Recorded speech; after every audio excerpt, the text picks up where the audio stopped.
বিসমিল্লাহির রহমানির রহিম। আমরা দ্বিতীয়বারের মতো পদ্মা সেতুতে আরোহণ করেছি, পদ্মা সেতু অতিক্রম করতেছি। বিসমিল্লাহি মাজরিহা ওয়া মুরসাহা ইন্না রাব্বি লাগফুরুর রহিম। বিসমিল্লাহির রহমানির রহিম। কুল হুয়াল্লাহু আহাদ আল্লাহুস সামাদ লাম ইয়ালিদ ওয়া লাম ইউলাদ ওয়া লাম ইয়াকুল লাহু কুফুওয়ান আহাদ। বিসমিল্লাহির রহমানির রহিম। কুল হুয়াল্লাহু আহাদ আল্লাহুস সামাদ লাম ইয়ালিদ ওয়া লাম ইউলাদ ওয়া লাম ইয়াকুল লাহু কুফুওয়ান আহাদ। পদ্মা সেতু দিয়ে অতিক্রম করছি আমরা দ্বিতীয়বারের মতো।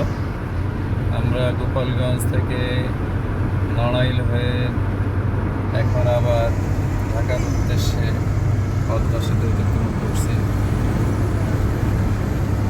আল্লাহ পাক এই পদ্মা সেতুকে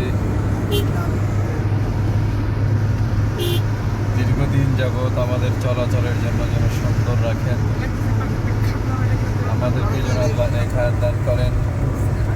পদ্মা সেতুকে যেন আল্লাহ বিপদ আপদ থেকে হেফাজত করেন।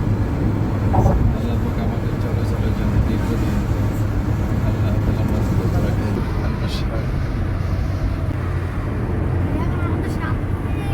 নিজেই ড্রাইভ করছি, আল্লাহ পাকের মেহেরবানিতে আবার নিজেই একটু স্মৃতি ধরে রাখার চেষ্টা করছি। যেখানে ঘন্টার পরে ঘন্টা, দিনের পরে দিন, রাতের পর রাত অপেক্ষা করা লাগছে পদ্মা পার হওয়ার জন্য, আল্লাহ পাক অনেক সহজ করে দিয়েছেন সকলের জন্য। আল্লাহ পাক আমাদেরকে সুস্থতার সাথে যেন নেখায়াত দান করেন এবং এই পদ্মা ব্রিজকেও যেন আল্লাহ তাআলা দীর্ঘস্থায়ী করেন আমাদের সুন্দর চলাচলের জন্য। আমরা নিয়ম ভঙ্গ করি নাই, যেহেতু পদ্মা ব্রিজে গাড়ি থেকে নামা নিষেধ, এই জন্য পদ্মা এই নিয়ম আর ভঙ্গ করলাম না।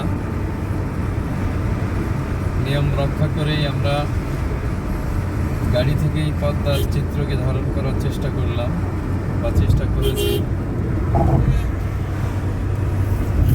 যারা নিয়ম ভঙ্গ করে ব্রিজে গাড়ি থেকে নেমেছে, আমি মনে করি যে তারা নিশ্চয়ই অন্যায় করেছে।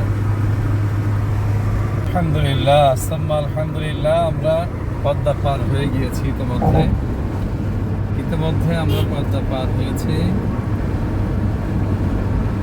পদ্মা ব্রিজের মাধ্যমে আল্লাহ তাআলা আমাদের সহজেই মাত্র 5 মিনিট বা 6 মিনিটের মধ্যেই পদ্মা ব্রিজ পার হওয়ার সুযোগ করে দিয়েছেন। আল্লাহ পাকের শুকরিয়া, আলহামদুলিল্লাহ, সাম্মা আলহামদুলিল্লাহ।